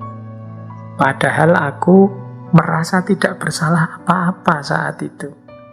Sekarang aku mau bertanya, dasarnya apa sih dulu itu guru kok mukul aku? Nah, sang guru terus tersenyum. Kemudian jawab seperti ini. Jadi nak, aku sudah lama menunggu datangnya hari ini, menunggu engkau bertanya tentang pukulan yang aku lakukan itu. Jadi memang kamu tidak salah apa-apa. Pukulan yang aku lakukan itu memang sebentuk pukulan kezoliman. Orang tidak salah kok dipukul, itu kan namanya zolim. Tapi terus kata Syekh Aqs Syamsuddin, sekarang kan kamu tahu nak, bahwa pukulan kezoliman itu tidak bisa membuatmu lupa begitu saja, terus mengganggumu. Maka nak, jadikan ini pelajaran untukmu. Ketika nanti engkau jadi pemimpin, jangan pernah sekalipun engkau menzolimi masyarakatmu, rakyatmu. Karena mereka tidak akan pernah bisa tidur dan tidak akan pernah melupakan pahitnya kezoliman itu. Jadi ternyata tadi pukulan dari Syekh Aqs Syamsuddin tadi dalam rangka mengajarkan kepada Sultan Muhammad Al-Fatih untuk jangan sekali-sekali melakukan kezaliman. Ilustrasinya mudah kalau dari cerita ini tadi kan, Syekh Aqs ini mukul Sultan Muhammad Al-Fatih tanpa alasan, dan Sultan Muhammad Al-Fatih tidak berani bertanya, tidak berani protes kepada gurunya. Wong guru ini orang yang dihormati, orang yang sangat beliau muliakan. Tapi pukulan ini teringat terus. Beliau jadi gelisah, jadi galau. Tidak terlupakan pukulan ini terus-terusan. Sampai di satu waktu ada keberanian bertanya. Baru dijelaskan oleh gurunya, yaitu memang pukulan tanpa alasan. Itu pukulan kezaliman. Dan ini pelajaran bagimu. Bukankah engkau selama ini gelisah karena mengingat-ingat pukulan itu tadi? ingat-ingat ini besok, anakku, bahwa kalau kau melakukan kezaliman sesedikit apapun pada rakyatmu, ya sama seperti yang kau rasakan kemarin-kemarin. Mereka akan gelisah, mereka mungkin tidak bisa tidur, mungkin ketakutan, mungkin galau hidupnya, dan tidak berani protes karena merasa tidak berdaya, merasa berhadapan orang dengan level paling tinggi dan lain sebagainya. Dan bisa dibayangkan dosamu, bisa dibayangkan nasibmu nanti di hadapan Allah kalau kebijakan semacam itu yang engkau lakukan. Jadi ini strateginya Syekh Aqsam Syutin untuk mengajarkan kepada Sultan Muhammad Al-Fatih agar jangan melakukan kezaliman. Jangan dikira orang-orang yang kita zolimi itu terus lupa terhadap kezoliman yang kita timpakan kepada mereka. Biasanya malah kita yang menzolimi yang lupa. Kalau mereka yang disakiti itu biasanya teringat terus, terbayang-bayang terus. Ini teman-teman boleh introspeksi. Ini biasanya kalau kita tersakiti itu kan, bahkan mungkin oleh teman-teman kita zaman kecil dulu, itu kan masih ingat sampai hari ini. Aku dulu pernah dipukul tanpa alasan, aku dulu pernah disakiti, ditinggalkan. Itu kan kita ingat terus. Nah, rakyat yang dizolimi pasti juga begitu. Dia akan ingat terus. Bayangkan jika setiap kali ingat, mereka kemudian berdoa yang jelek. Mereka kemudian menuntut tidak kepada kita, tapi kepada Tuhan. Akan jadi masalah besar buat kita. Maka hati-hatilah, jangan sampai kita melakukan kezaliman. Jadi ini nasihat dari Syekh Aqsam Syutin kepada Sultan Muhammad Al-Fatih saat Sultan Al-Fatih berada dalam didikannya. Ini strategi. Kita ambil pelajarannya tentang bagaimana orang yang dizalimi itu biasanya tidak lupa dengan kezaliman-kezaliman kita.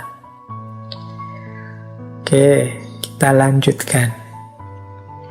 Kemudian ada kisah lagi, masih bersama guru beliau tercinta yaitu Syekh Aqsam Syutin.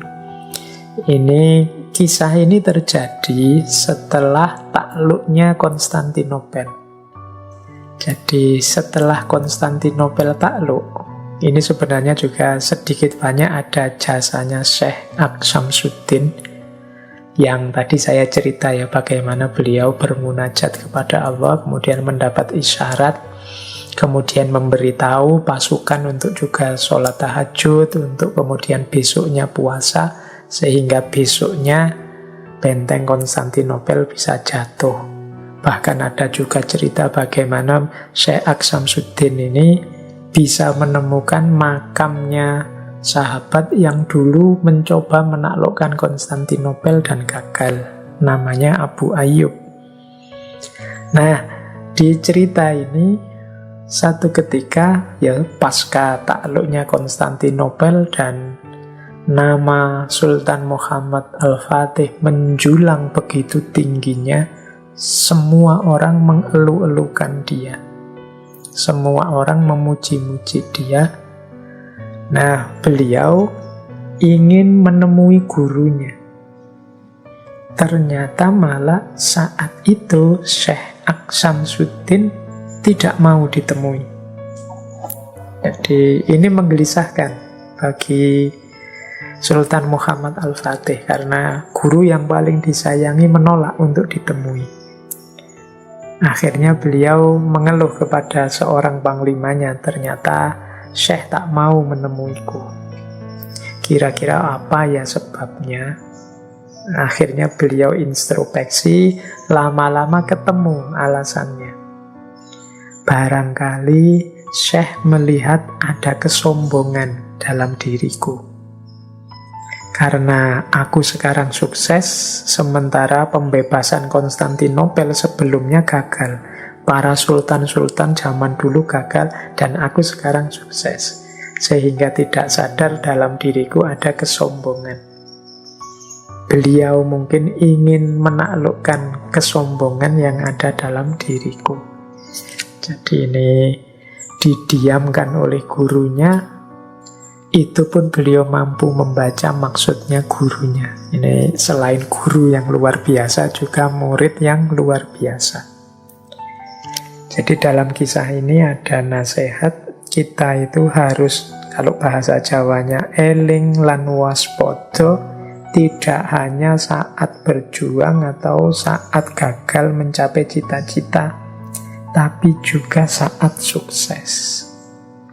Saat kita berhasil, saat kiri kanan orang muji-muji kita, saat banyak orang mengeluh-elukan kebesaran kita, tetap kita jangan larut, jangan hanyut, tetap waspada dan tetap eling.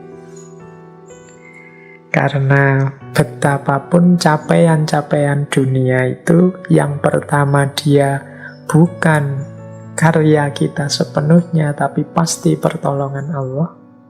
Kemudian yang kedua, itu pun sifatnya sementara, tidak selamanya. Wong hidup ini dinamis, naik turun. Jangan sampai setelah kita jingkrak-jingkrak kesenangan, tidak lama lagi kemudian jatuh tersungkur, tidak ada yang menolong. Maka dalam kisah ini sebenarnya Syekh Aksamsuddin mengingatkan, ketika semua orang memuji mengeluh-elukan, Syekh Aksamsuddin justru tidak mau ditemui. Jadi mengingatkan Sultan Muhammad Al-Fatih untuk jangan sombong, jangan merasa sudah besar, jangan merasa sudah paling tinggi. Siapa sih kita ini? Nah, cuma Syekh Aksamsuddin tidak dengan kata-kata. Yang penting dia tidak mau ditemui begitu saja, karena memang sang murid ini cerdas, bisa membaca, bisa tahu apa mau dan maksud sang guru. Jadi inilah yang terjadi setelah kemenangan di Konstantinopel. Baik, masih ada kisah yang lain bersama Syekh Syamsuddin ini. Jadi satu ketika di waktu yang sama setelah penaklukan Konstantinopel, pembukaan benteng, Sultan Muhammad mendatangi Syekh Syamsuddin. Kali ini sudah mau Syekh Syamsuddin ditemui. Tetapi saat Sultan masuk ke kamar Syekh, ternyata Syekh tidak menyambut beliau dengan berdiri. Syekh hanya menyambut sambil berbaring. Ya, Sultan Muhammad ya tidak protes, wong gurunya kan, silahkan apa saja, beliau tetap taklim, beliau tetap tawaduk di hadapan gurunya, mencium tangan gurunya. Nah, maksudnya Sultan Muhammad saat itu, jadi Sultan Muhammad ini kan karena sangat terpengaruh oleh gurunya yang seorang sufi ini, jadi beliau ini tertarik setelah kesuksesan menaklukkan Konstantinopel itu, beliau ingin menjalani hidup seperti Syekh Syamsuddin. Jadi beliau ingin berkholwat, asyik dengan Allah seperti Syekh Syamsuddin. Nah, beliau masuk kamar dengan niat itu. Tetapi ya mungkin Syekh Syamsuddin ini kan seorang wali, jadi beliau tahu apa yang dimaksud oleh muridnya, dan Syekh Syamsuddin tidak menyambut keinginan murid itu. Dan benar ketika Sultan menyampaikan maksudnya, Syekh, aku ingin berkhalwat sebagaimana Anda. Nah, Syekh Syamsuddin ya karena sudah tahu sebelumnya, tentu saja permintaan itu ditolak. Proteslah Sultan.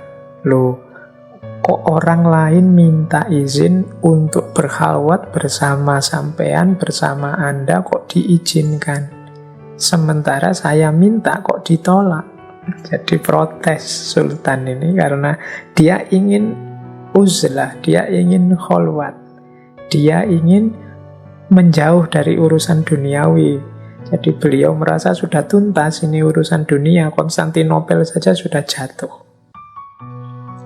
Nah, jawabannya Syekh Samsuddin apa? Sesungguhnya jika engkau berkholwat, maka engkau akan memperoleh kenikmatan yang membuat urusan dunia jatuh di matamu. Dengan demikian, maka urusan lain akan kacau balau. Dan ini akan lahir ketidakseimbangan dalam hidup di dunia ini. Padahal kholwat itu tujuannya menciptakan keseimbangan. Jawab Syekh Samsuddin. Jadi, ya ini dengan kata lain loh, kamu masih punya banyak tanggung jawab, kamu masih punya banyak amanah yang harus ditunaikan. Dengan melakukan kholwat, engkau memang akan mendapat kenikmatan kesadaran betapa remehnya dunia, betapa tidak pentingnya dunia. Harga dunia akan jatuh di matamu. Tapi kalau engkau yang raja, yang jadi puncak pimpinan, mentalnya seperti itu, maka akan banyak urusan yang tidak tuntas, akan kacau negara ini. Kalau rajanya kemudian sibuk nyufi, sibuk menempuh jalan batin, lah yang ngurusi urusan-urusan rakyat kemaslahatan bersama terus siapa? Nah, ini kritiknya Syekh Samsuddin. Bukan berarti kholwat itu jelek. Setiap orang punya tugas dan tanggung jawab dan jalan hidupnya sendiri-sendiri.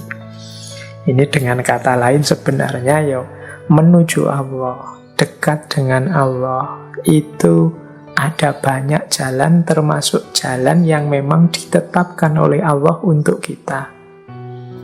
Ada yang ditetapkan jadi pengajar, ya tempuhlah jalan untuk dekat dengan Allah sebagai seorang pengajar. Misalnya kita ternyata jalan hidup kita sebagai petani, ya sudah, kita menjalankan amanah menjadi petani itu sebaik mungkin dan kita jadikan pertanian itu sebagai bekal kita untuk semakin dekat dengan Allah. Mungkin ada yang mendapat amanah dagang, perdagangan, yuk kita jadikan perdagangan itu sebagai jalan kita untuk semakin dekat dengan Allah. Sebagaimana Sultan Muhammad Al-Fatih, ya karena beliau raja, silahkan dijalankan amanah sebagai raja secara adil, dan itu akan bisa menjadi jalan untuk semakin dekat dengan Allah. Jadi tidak harus persis sama seperti yang dilakukan oleh orang-orang tertentu yang memang oleh Allah diistimewakan untuk bisa hidup tidak melakukan apa-apa, hanya untuk Allah saja. Jadi ini kalau teman-teman membaca kitab Al-Hikamnya Ibnu Athaillah, ya, di situ kan dijelaskan ya manusia itu ada yang makomnya makom tajrid, ada yang makomnya makom asbab. Yang tajrid ya silahkan berjalan di jalan tajrid, yang masih asbab ya berjalan lewat jalur asbab. Asbab itu makom yang masih hidup dengan memedomani sunnatullah sebab akibat. Kalau ingin kaya ya bekerja, kalau ingin membantu orang lain ya sedekah dan lain sebagainya. Ini masih makom asbab, masih terikat oleh sunnatullah hidup duniawi. Nanti ada orang-orang yang memang makomnya tajrid, hidup hanya untuk Allah saja. Dia tidak peduli kebutuhannya, dipasrahkan pada Allah. Allah yang akan mencukupi kehidupannya. Ini namanya makom tajrid. Seperti Syekh Samsuddin tadi, makomnya makom tajrid.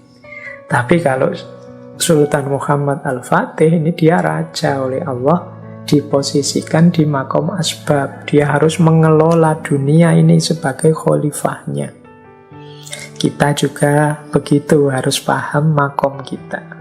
Bukan berarti kalau yang bisa dekat dengan Allah itu makom tajrid saja, yang asbab pasti tidak. Dekat dengan Allah itu bisa aneka jalan, sesuai dengan jalan hidup yang sedang kita tempuh, kita hadapi.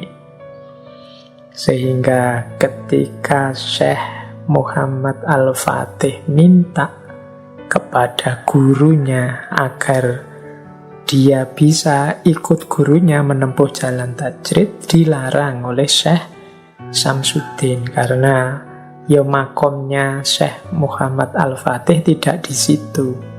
Kalau raja yang jadi pucuk pimpinan kok terus mundur, kok terus tidak mau mengurusi tanggung jawabnya, malah fokus pada hal yang lain, urusan-urusan jadi kacau balau, malah merusak, mengacaukan.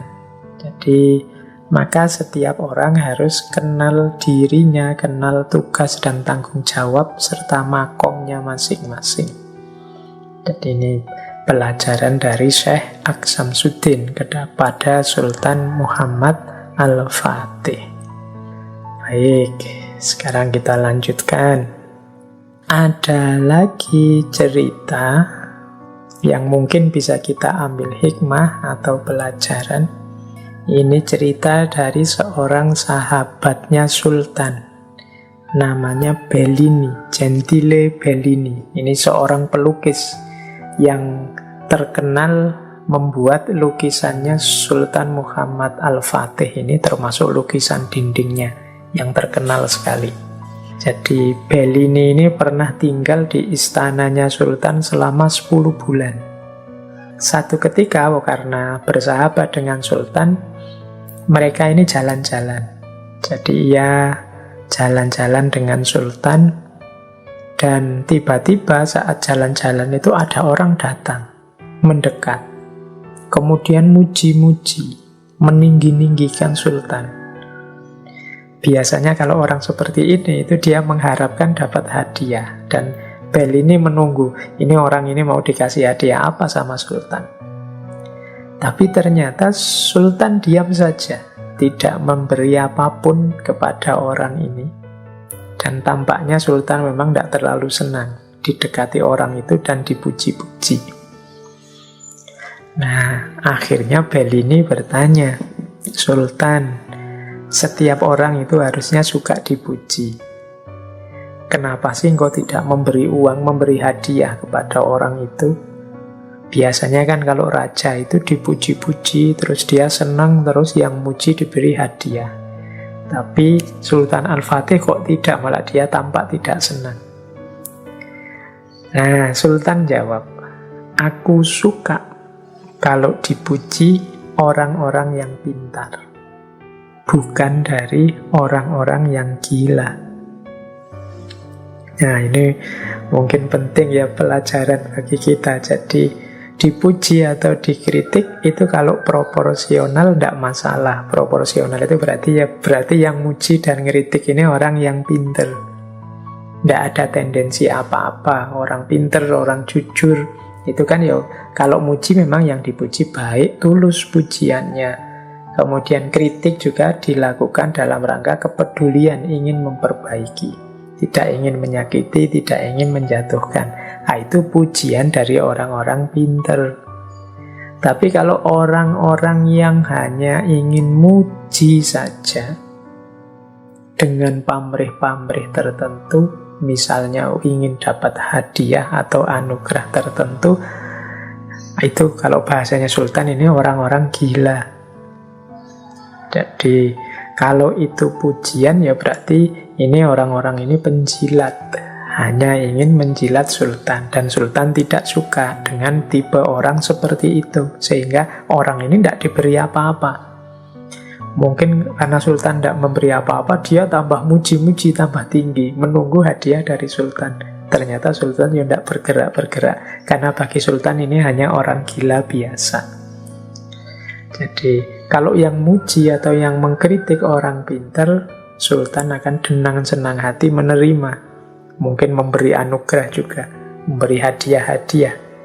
Tapi kalau orang-orang gila yang muji tanpa menggunakan pikirannya, hanya ingin menjilat Sultan, ya dicueki sama Sultan. Mungkin juga termasuk yang ngeritik yang tidak masuk akal atau hanya niat menghancurkan saja, ya mungkin ya dicueki. Jadi ini pelajaran. Zaman itu sudah ada kesadaran seperti ini dari Sultan Muhammad Al-Fatih. Karena memang kadang-kadang kita harus lebih waspada terhadap pujian-pujian dibandingkan kritikan-kritikan. Kalau kritikan itu kan jelas, ada sesuatu yang jelek dalam diri kita yang disampaikan orang. Ini malah bermanfaat membantu kita untuk menemukan apa yang kurang dari diri kita. Tetapi yang pujian-pujian ini kadang-kadang kita terlena. Dipuji banyak orang, followernya banyak, jempolnya banyak, pengikutnya banyak, kemudian akhirnya lengah. Kalau bahasa tadi, tidak eling lan waspodo, seolah-olah aku ini pasti baik, pasti benar. Dan itu pasti nanti akhirnya akan muncul masalah. Jadi malah kalau ada pujian-pujian yang tidak masuk akal, kita harus lebih waspada lagi. Biasanya ada motif-motif yang tersembunyi. Dan ini pelajaran juga yang bisa kita ambil dari kisahnya Sultan Muhammad Al-Fatih. Nah, ada lagi cerita ketika Sultan memasuki Konstantinopel pertama kali. Ini kisah Sultan dengan seorang darwis. Darwis ini biasanya, ini kalau secara terminologi ya, biasanya orang yang menempuh jalan sufi. Biasanya para murid-murid torekot, orang-orang yang meninggalkan dunia untuk menempuh jalan spiritual. Jadi kayak ini masyhur kalau di Persia dan juga di Turki, istilah tentang darwis. Nah, saat Sultan memasuki Konstantinopel pertama kali, tiba-tiba datang seorang darwis.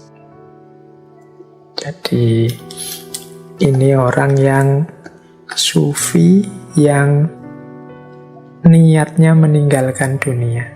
Orang ini tiba-tiba maju ke depan Sultan, memegang tali kekangnya kudanya Sultan, kemudian memerintahkan Sultan untuk menghentikan semua iring-iringan.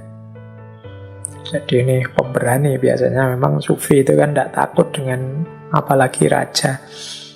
Kemudian dia berkata begini, wahai Sultan, jangan lupa bahwa hanya karena karunia doa-doa dari kami, para darwis inilah kota Konstantinopel ini berhasil ditaklukkan.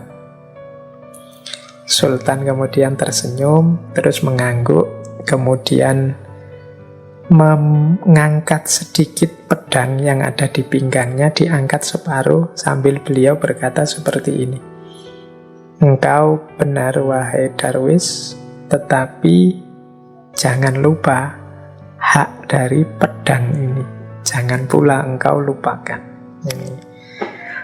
Jadi ini maksudnya Sultan, iya, kemenangan kita hari ini antara lain karena doa-doanya para darwis, para sufi. Tapi jangan lupa juga peran dari pedang ini, upaya ikhtiar yang kita semua lakukan, susah payah berkorban nyawa. Itu juga penting, tidak boleh dilupakan. Tidak hanya karena doa-doa karunia dari para sufi atau para darwis. Jadi mungkin maksudnya sufi ini mengklaim kemenangan itu ingin menegaskan pada Sultan, kalau tidak karena kami, tidak mungkin benteng ini jatuh. Karena doa-doa kamilah maka kalian menang. Sultan menegaskan kemudian, ya mungkin benar begitu, tapi tidak sepenuhnya begitu juga, karena ini juga perjuangan yang berdarah-darah, korbannya banyak. Jadi ya ikhtiarnya dihitung, tawakalnya juga dihitung, upayanya dihargai, doanya juga dihargai. Tidak bisa kemudian disebut hanya karena doa saja atau hanya karena upaya saja. Ya memang muaranya semuanya anugerahnya Allah, tapi penghargaan itu diberikan ya pada semuanya, harus adil. Tidak hanya karena doanya para sufi, tapi juga perjuangan upayanya para prajurit. Jadi ini pelajaran juga bagi kita. Kadang-kadang kan kita ini agak ekstrim. Kalau tidak ekstrim di upaya, ya ekstrim di doa. Kita menganggap semua problem itu ya selesai dengan doa. Ada yang sebaliknya, pokoknya diupayakan saja secara maksimal dan melupakan doa. Ya harusnya dua-duanya. Seperti petunjuk Sultan tadi, ya dia benar, Sufi tadi benar, tapi jangan lupa selain doa juga ada peran dari pedang ini. Jadi ada peran upaya dan usaha. Baik, wah ini waktunya mau habis. Ada lagi mungkin penting yang menarik, ini satu cerita ketika Sultan ini ada dalam pertemuan ilmiah.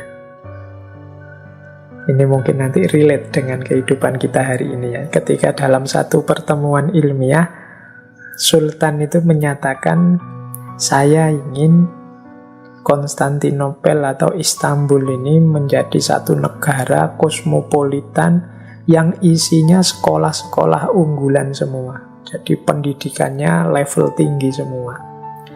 Namun kata Sultan, mengapa ya kok kita masih butuh intelektual, kita masih butuh ulama dari negara yang lain? Apa tidak bisa kebutuhan expert, ahli, ulama, intelektual itu dari kita sendiri? Nah, ini pernyataan keprihatinan dari Sultan. Jadi semangat kita untuk meningkatkan pendidikan itu luar biasa, tapi dalam banyak hal termasuk tentang guru-guru, ulama-ulama, kok kita itu masih mendatangkan dari negara yang lain. Nah, akhirnya keprihatinan Sultan ini dijawab oleh para ulama. Jadi seorang ulama menyatakan seperti ini, Sultan, sesungguhnya ilmu itu adalah tradisi. Dan sebuah tradisi itu membutuhkan waktu yang panjang untuk dapat berakar, dan dia akan memberikan buahnya setelah berakar. Jadi yang pertama-tama jawabannya ulama, kematangan peradaban ilmu itu tidak bisa instan, tapi dia harus mentradisi dulu, harus mengakar dulu. Dan ini butuh waktu, tidak bisa langsung. Jadi tidak bisa kita rancang program sekarang, kita eksekusi sekarang, hasilnya sekarang. Dalam banyak hal, kita mesti butuh proses yang agak panjang. Jadi ini semacam investasi dulu, pelan-pelan. Kalau kita hanya fokus berhasil dengan cara gonta-ganti program saja, gonta-ganti rancangan saja, jangan-jangan program ini bisa berhasil, jangan-jangan program ini ya nanti tidak hasil-hasil. Jadi mari yang penting kita tumbuhkan tradisi ilmu, budaya ilmu. Lama-lama dia akan mengakar. Ilmu akan jadi karakter di tengah masyarakat. Kalau sudah begini, pasti akan bermunculan ahli-ahli, bermunculan para ulama, bermunculan para intelektual. Jadi kalau sudah mengakar, tinggal ditunggu buahnya. Ya tidak mungkin kan sudah ada buahnya tanpa akar yang mendalam. Buah itu bisa muncul kalau sudah tanaman itu stabil dan berakar. Sebagaimana peradaban ilmu. Jadi kalau Sultan ingin membangun sebuah negara kosmopolit yang isinya peradaban ilmiah, ya kita harus pelan-pelan. Tidak bisa langsung semuanya terpenuhi. Antara lain ya memang masih harus zaman itu mengundang para ulama dari negara yang lain. Nanti lama-lama di kalangan kita pun pasti ada yang muncul sebagaimana para ulama tadi. Tapi setelah akarnya terbentuk, sehingga buahnya bisa kita panen. Nah, ini penting mungkin jadi renungan untuk para praktisi pendidikan. Jadi jangan sampai kita membayangkan ada solusi instan bagi problem-problem pendidikan kita. Jadi ya memang butuh proses pelan-pelan. Satu demi satu masalah akan terselesaikan dan muncul peradaban ilmiah yang unggul. Kadang-kadang kita itu kan tidak sabar, ingin segera jaya di bidang ilmu, ingin segera nomor satu di dunia ilmiah. Cita-citanya bagus, tapi tanpa diiringi kesadaran bahwa ini butuh proses yang tidak singkat, biasanya kemudian munculnya gonta-ganti program, gonta-ganti strategi, sehingga strategi ini gagal terus, akhirnya capek para praktisi pendidikan. Itu mirip sepak bola. Jadi kita ingin, padahal timnya baru dibentuk, masih baru latihan-latihan dasar, tapi tiba-tiba ingin juara dunia, tiba-tiba ingin tanding dengan target juara dunia. Ya sulit, ya harus sabar memang, pelan-pelan prosesnya. Jadi sehingga kalau sudah mengakar itu pasti nanti bisa muncul bibit-bibit unggulan. Jadi problemnya memang mungkin ya, ini yang ngerti sepak bola yang tahu kalau tentang sepak bola, ya dia harus jadi tradisi dulu yang mengakar. Jadi pelan-pelan kualitas dibangun, pada saatnya akan panen buahnya, tidak bisa instan. Nah, ini pelajaran dari Sultan Muhammad Al-Fatih. Jadi beliau ini prihatin, maunya ya segera sukses, tapi diingatkan oleh para ulama ya tidak bisa, ada proses yang harus diikuti.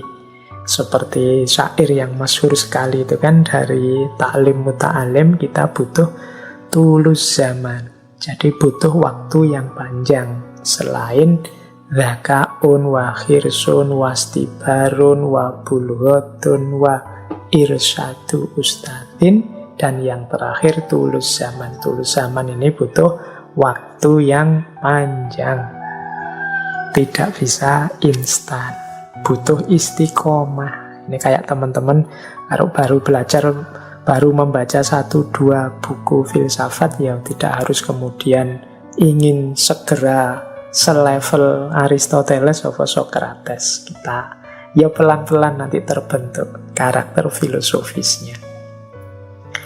Baik,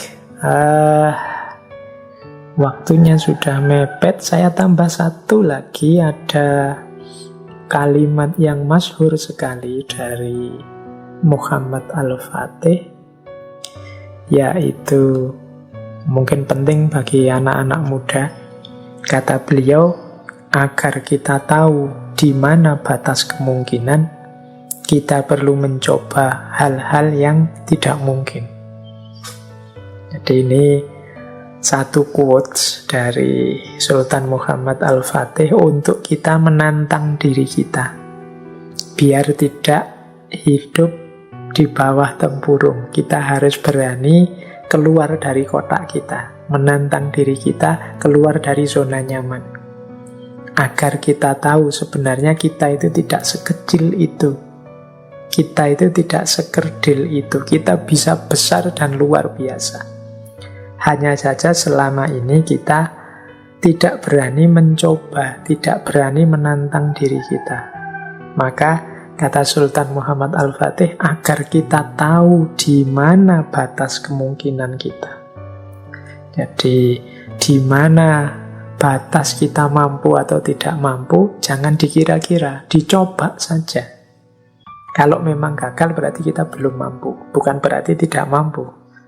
Diulang lagi, nanti bisa jadi terlampaui ketidakmungkinan itu. Kita itu sering terhambat tidak melakukan sesuatu karena prediksi-prediksi kita sendiri tentang batas kemungkinan, batas kemampuan kita. Padahal batas kemampuan kita itu ya sejauh kita mau mencoba lagi, sejauh kita mau belajar terus, dia akan semakin meluas, semakin meluas. Tidak ada batas eksaknya. Jadi Maka penting bagi kita untuk terus mencoba. Meskipun semula rasanya kok berat ya, rasanya tidak mungkin ya, coba aja. Dan nanti kalau memang berhasil itu rasanya luar biasa. Capaian yang membanggakan sekali, yang semula kita anggap tidak mungkin ternyata bisa kita lampaui. Jadi penting untuk perkembangan diri kita, untuk mengukur batas kemampuan kita, agar kita senantiasa berjuang, berusaha melampaui batas apa yang kita anggap semula sebagai tidak mungkin. Mari kita coba.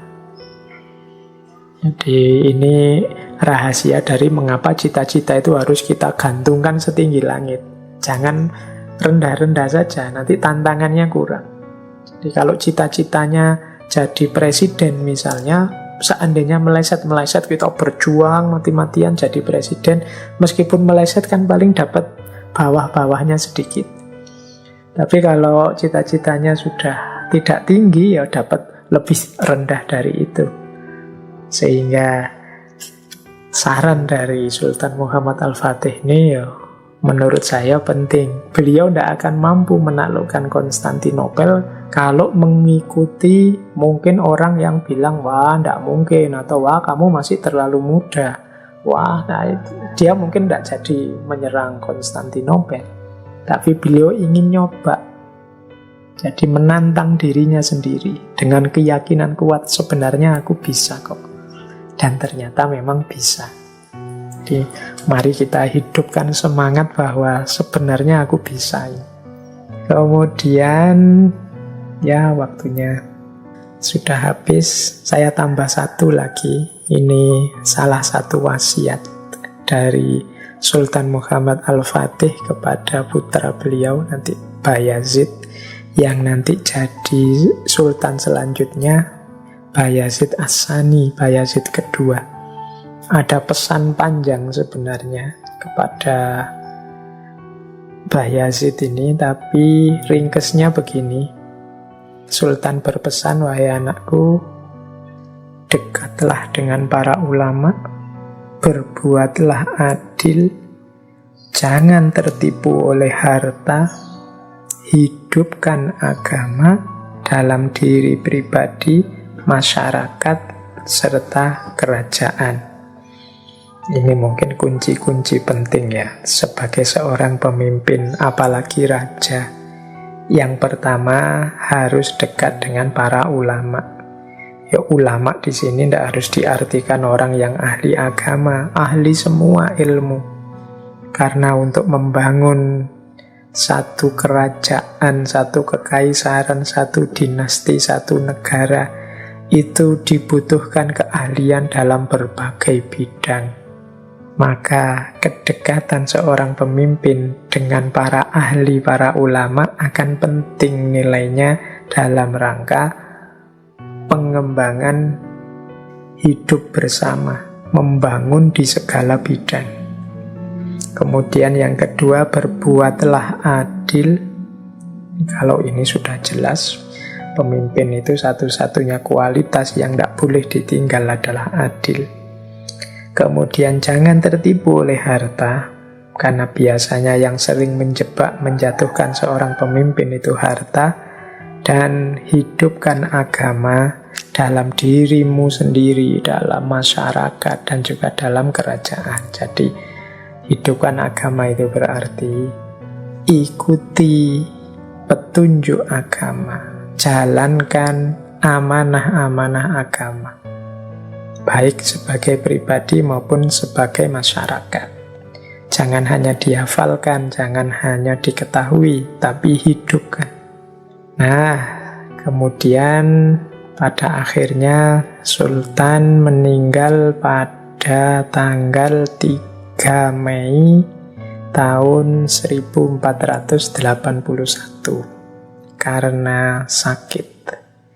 Ini beliau sakit saat dalam perjalanan menuju Romawi Barat. Jadi untuk menaklukkan Romawi Barat. Tapi di tengah jalan kesehatan beliau memburuk dan akhirnya meninggal.